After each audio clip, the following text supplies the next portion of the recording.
I'm back on the road again. Had a coffee, thanks to Josh, mate, you're a star. Again, Bathurst people are just incredible. And so I'm back on the road. The little coffee kiosk here, lovely young lady there, Natasha, who made me my coffee. Good coffee too, I'll tell you that much. So she's going to post links up on her Instagram or on the Instagram page for their little coffee kiosk. I'll tell you, I've been climbing this hill for I don't know how long now, and I'm just looking ahead. I thought I'd crested it, but no, it just keeps on going. There's a bit of relief ahead. The last part that I've just come up now has been so steep. I think I've managed 15 steps and I have to take a rest. Vicious hill. And it's been long, probably 4Ks, 5Ks of just steep up. Fortunately, it stopped raining, so I've got a bit of relief there. I've got a bit of a twinge in my left ankle. I think it's just overuse. Sort of an Achilles strain or lower calf muscle strain. I don't know. Nothing that I think some Voltaren won't cure tonight. I've done about, I think, 18 kilometers. It's been a long, slow process. Firstly, the hills, but then there's been some welcome interruptions, let's put it that way. I chatted with Neil from Channel 7. He interviewed me on the side of the road coming up out of Bathurst, about 7 k's out. And then Ben Fry, the councillor, the deputy mayor from Bathurst, he was out on the road going somewhere, I don't know where. He saw me out there this morning, so he quickly went into town, got me a hot chocolate and drove it out to me. Thanks, Ben. That was so welcome. Halfway up this massive hill, this guy Ross, he stopped on the side of the road. I saw him about 200 meters ahead of me. It took me a while to get to him, and as I got to him, he was on the other side of the road. He got out his car and walked across, and he had 20 bucks in his hand, which he wanted to hand to me. I said, no mate, no. Rather, if you can, go online and donate, and that way everyone knows, you know, where the money's going and all that kind of stuff. So I gave him a card. He's going to do that. He thought I was homeless. He didn't know what it was about. He thought, here's a homeless guy walking in the bloody rain. Let me stop and give him 20 bucks. You know, again, just the goodness of these people out here. Certainly looks that way. And I'm homeless tonight. I'm camping out tonight. This bloody rain's starting to come again, which is annoying because as soon as that happens, I've got to put my raincoat, rain jacket on, and then there's no, you know, there's no air movement through. We start to really sweat it up. So I hope it just goes away before it develops into anything that I need to put my rain jacket on. My ankle's really bothering me. It's worrying me. I hope it's going to get better. I'm going to take some Voltaren now when I get to this end of this Armco. Yeah, this is a slow process this morning. No two ways about it, because it's just up. This is a hill that just keeps on giving. So I've got to tough it out. That's all there is to it. I want to try and do 30 Ks. I don't know if that's in the tank today, to be honest. So that's what I'll try and do. But it's starting to rain properly now again. Bugger it. I don't mind the hills, but the rain and the hills is a killer. Anyway, that's enough of that. Enough of my whinging. You didn't switch this channel on to watch me whinge. Okay, here's my setup for tonight. I'll do this before it gets dark. I'm perched on top of these, I don't know, concrete culvert forms. And the reason for that is it's been raining the whole day today. Everything is just boggy and mushy and wet. And the tops of these are quite dry. The tent doesn't quite fit on there, so I've got a bit of a gap I've got to watch out for between those two. But it's pretty level. It is perched up a bit, sort of road, so the road comes around there, but I've got some earplugs, so that's not an issue for me to sleep tonight. And yeah, so that's the whole setup. And I've got my burner going. I'm going to be having tonight coconut ginger chicken on some brown rice. I might have some coconut rice pudding later on. I'll see how I feel about that, whether I need it. But yeah, that's the scoop. It's bloody cold, I must say that. So I'm going to get to it before the sun drops. There's the sun going down over there in the west right now, and it's just about below the horizon. So I've got to get this all set up quick smart, because I'm just going to get straight into bed. I'm knackered. I've had such a hard day today. It's been unbelievably difficult, pushing uphill the whole way from Bathurst almost, yeah, with unrelenting uphills again. But in the rain, it's been miserable. So yeah, I just I'm going to have an early night tonight.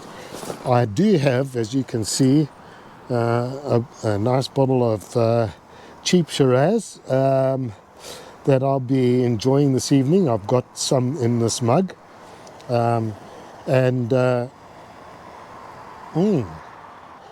geez, it's cold. Oh my God, it's cold. So I'm going to quit this now and get into the tent, and I might pick this up a little later. Till then, it's just gone 7:30 in the morning, and I'm pushing out on my way to Orange. This was my camping spot last night on top of these flat concrete culverts. It worked all right, kept me out of the mud and the slush. And yeah, I'm pushing on today, so more of this in a short while. It's fresh. It's about I don't know, there's a breeze blowing across here that is really chilling. Beautiful vista, I must say. I'm gonna just turn this into the light here, but you probably won't see very much, but it's just stunning from here. Anyway, yesterday was a dog of a day. I'll talk more about that later. All right, so back on the road again. Well, last night, like I said, I slept on top of those square culvert things. It was a little bit precarious. I've got to say, my sleeping bag is warm enough. It's really snug. I have a nice warm sleep. That's the main thing. The stretcher's comfortable with the air mattress on. It's really comfortable. So no complaints on the comfort side at all. The tent's easy enough to put up as far as that goes. It's called a 3-second tent. It's not. It's a little longer than 3 seconds. But the good thing about it is it's a freestanding tent. So, like last night, I could just perch it on top. As long as the wind isn't blowing a gale, then there's no chance of doing that. You've got to peg it down. But last night, because there was no wind, and I could put all my stuff and my gear in there, weigh it down, you know, it could just sit on top of that concrete. As you can see, today is just a peach of a day compared to yesterday. I got up a couple of the times in the night for my old geezer bladder call, and the stars were just, the sky was ablaze with stars. So that boded well for me. I slept much more peacefully knowing that today would be a clear day. By 6:30, I was all set up in my tent. By 7 o'clock, I was asleep. And other than for a couple of, as I say, old geezer bladder calls, I slept through the whole night until about 5:30 this morning. 29 kilometers today, just under 30 to do. I don't think it's going to be as hard as yesterday. Yesterday was an absolute dog of a day. So, we'll see. I'm cresting this hill right now. Whew. That's the start to the day. My ankle feels a lot better.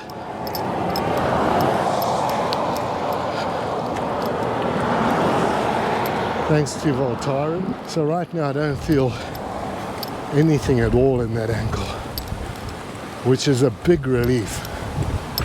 You know, I've got about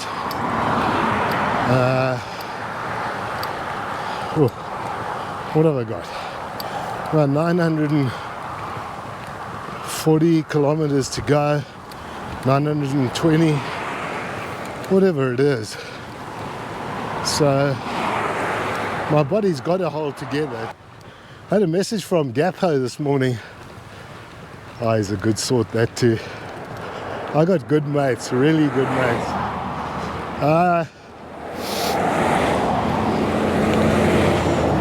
We don't see each other often enough, but geez, it's a good bunch of guys, and guys you can rely on.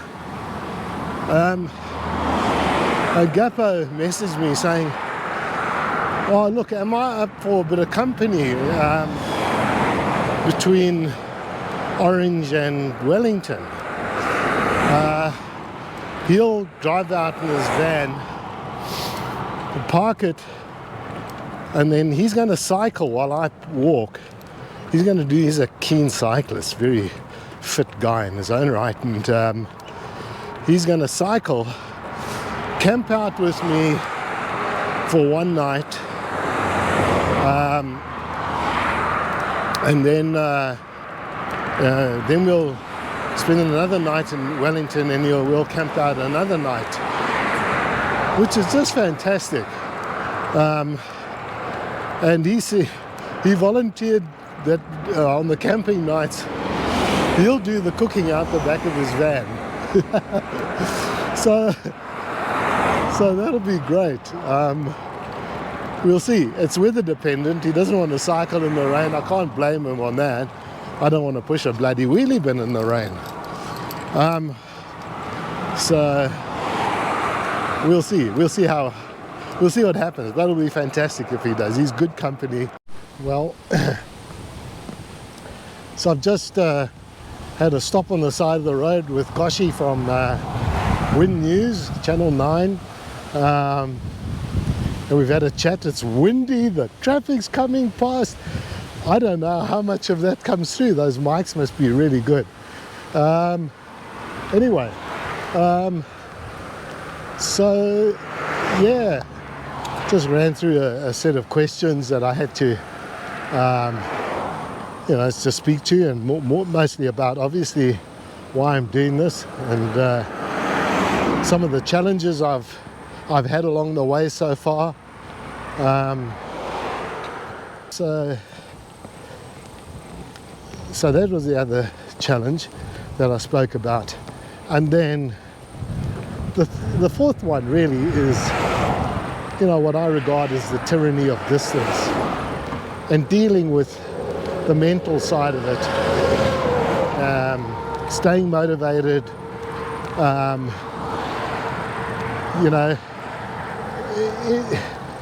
immersing yourself in this challenge. I mean, this is a once in a lifetime thing.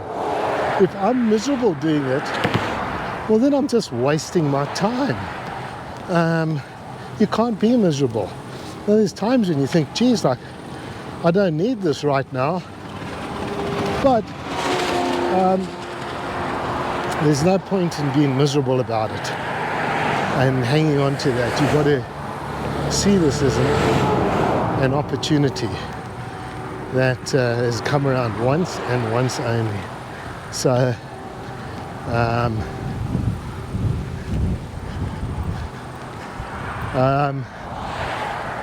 yeah, so it's one of those opportunities where, this is Channel 9, guys. I'm just giving the thumbs up to he's on the side of the road. He drove ahead and just wanted to just film me doing a walk by. So Goshi is his name. Yeah, so the mind part of it is a big component, which is probably, on the personal side, it's the physical element to it, just grinding these kilometers out. The physical part, yesterday I had this ankle pain that developed, and it got me really worried. So if anything's going to put me on a downer, it's going to be something like that. But anyway, thanks to Voltaren, geez, that's good stuff. I took a lot of them, and let me put it that way. I don't play around when I take Voltaren. And everyone's worried about my stomach and all this, but man, eat something. I've taken a lot of Voltaren in my life. I've never had a stomach issue because of it. Now, that's not to say that it's not possible. It just hasn't happened. But today my ankle is just perfect. So just coming into Orange, and I've got a flat front wheel. Felt this thing pulling to the right, pulling to what's going on here, and there it is. So yeah, I've got to get my tyre fill out and just put that stuff in there and sort this one out quickly. I am so lucky. Yesterday coming into Orange, my front wheel went flat on me, and looking at it, it's absolutely toast. The tread is worn through. I don't know if I picked up a puncture. I put some of my tyre fill in there, but it's not lasting at all. So it needed to be replaced. I went onto the Bunnings Orange website, and it looked like they had the complete replacement part, which is the steering mechanism and the wheel. And I went there this morning, and they don't. So I, not having the bin with me, I thought, oh well, I'll buy this wheel that very closely resembles the wheel I'm taking off, except for the tread. However, two problems with this. The one is this one that's just fallen over has, you can see this protrusion, this axle kind of protrusion on both sides, whereas this one doesn't. However, when I took this one off, this, I'll just take that off. This inner sleeve came out.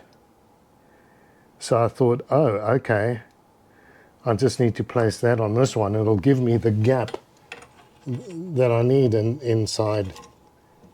It'll give me the gap that I need inside there. Plus I could put some spaces on the other side of that component. However, that doesn't fit in there. It's too small. That bearing is too narrow. So I thought, well, that leaves me up the creek because Bunnings don't have the complete assembly. So my option would then have been to get a nylon hard wheel, which would be a mission, and retrofit that to this bracket here. So on the off chance, I had my spare wheel. I'll just move those aside now. I had the spare wheel that I had kept on the front of my bin in case one of the bearings went. As it happens, I did buy 2 more replacement wheels for the rear at Bunnings today. There they are underneath. They're just supporting this. They're acting as a jack for the time being. So I looked at this wheel and I thought, well, this axle bolt is just way too loose in there. But what if that sleeve goes in, which it does, nice and snugly? Then I've still got a problem with the wheel moving around on that sleeve because the gap is just too wide in there. But when you buy these wheels, they give you these nylon spacers, 2 of them with the wheels. And if I do that, and I put those 2 spaces on, it works perfectly in that space, into that space there. I can't do it now because I need 2 hands for it. So that's my solution. It's a good solution in one way, and in that I've got 3 wheels that are identical then on the bin. So it makes replacing them and keeping spares that much easier. I'll tell you what, that is a stroke of pure luck if this works. So let's have a look. It's a treat. I am so relieved. It's nice and snug in there. Like I said, it's got those spaces that perfectly work in that area. I might want to just get a bit of Loctite to put on this bolt because I couldn't tighten it up too much because then it squeezes this bracket up against those bushes that I've got in there, those spaces, and that interferes with how freely the wheel turns. I've also put the new wheels on the back. That's so easy to do. It's literally a 30-second job to pull that circlip out, pull the wheel off, and put it back. So I've got the wheel problem issue sorted out, which is a huge relief. It really is. So I can now find place for the spare wheels. I'm going to carry 2 of these wheels as spares. You never know. And I'm going to head into some areas where the availability of this stuff is going to become more and more questionable.